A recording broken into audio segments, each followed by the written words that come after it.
அவ்வளவு ஒரு சந்தோஷம். ஏன்னா காட்டுல ஒரு ஆளு வேலை செஞ்சா வீட்டுல ஒரு ஆள் வேலை பண்ணலாம். ஒரு ஆளு நல்லது கெட்டதுக்கு போயிட்டா, நல்லது கெட்டது ஒரு ஆள் பண்ணா வீட்டுல ஒரு ஆள் நல்லது கெட்டது பண்ணலாம். ஒரு ஆள் நோம்பி நோடின்னு போயிட்டா, நோம்பி நோடின்னு போனாலும் மிச்சம் ஒரு ஆள் வீட்டுல நோம்பி நோடி பண்ணாலும் ஒரு மானகட்ட மானிட்ட குடிச்சு விட்டு அப்படி ஐவரை திருமணம் செய்து வாரத்துல 7 நாள். ஆமா, வாரத்துல இருக்கிற 7 நாள் 5 நாளைக்கு 5 பேர்னா கூட வாரத்துல மீதி நாள் 2 நாள் சும்மா இருக்கு. அந்த 2 நாளைக்கு 2 பேர் எக்ஸ்ட்ரா டியூட்டி பார்க்கலாம். அந்த 2 யாரு பாக்குறது? யாரு? கணேசன் நம்ம வெங்கடேசன்.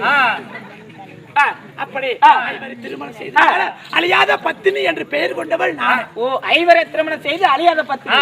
எப்படி அம்மா அந்த பத்தினின்னு பேர் வந்தது? எப்படி தெரியுமா? எப்படி? ஆனா ஐவரை திருமணம் செய்ததால ஒவ்வொருவரோட ஒவ்வொரு வருஷம் காலம் கழிக்கணும். ஒரு கணவனோடு ஒரு வருஷம் காலம் கழிக்கணும். தர்மபுத்திர மகாராஜனோடு கணவனும் மனைவியுமா இல்லற வாழ்க்கையில சந்தோஷமா இருக்கும் போது மத்த 4 பேர்த்த மனசுல கூட தப்பா நினைக்க கூடாது.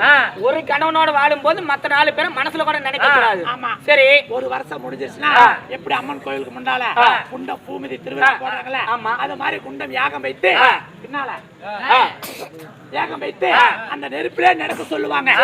என்ன, இந்த கரையில இறங்கி அந்த கரையில மேல ஏறி வரணும். அப்படி ஏறி வந்துட்டா பாஞ்சாலி கணவன் தருமர் தவிர மத்த 4 பேர்த்தோட தப்பா எதுவும் மனசுல நினைக்கல அப்படின்ட்டு இரண்டாவது தருமனோடு பீமனோடு வாழ வைப்பாங்க. ஒரு வருஷம் அந்த குழியில இறங்கி வரணும், நெருப்புல இறங்கி. சரி.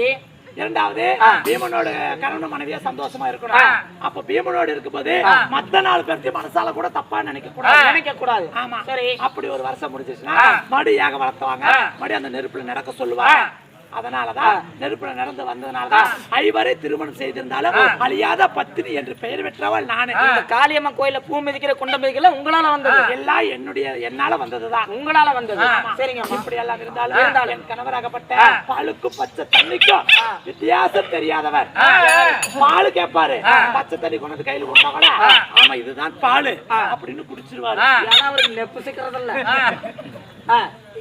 அப்படி பாலுக்கும் பச்சை தண்ணிக்கும் வித்தியாசம் தெரியாத தாரா புகழ் படித்த தர்மபுத்திர மகாராஜரை நான் பார்க்க வேண்டும். பார்க்கலாம்.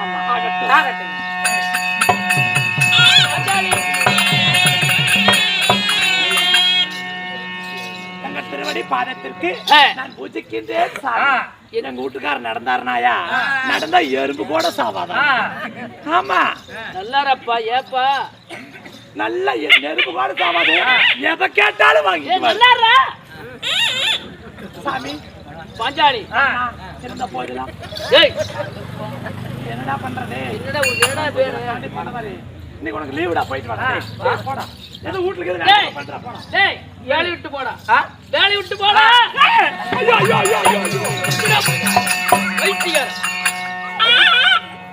ஏங்க எங்க வேலையை விட்டு போக சொன்னீங்க?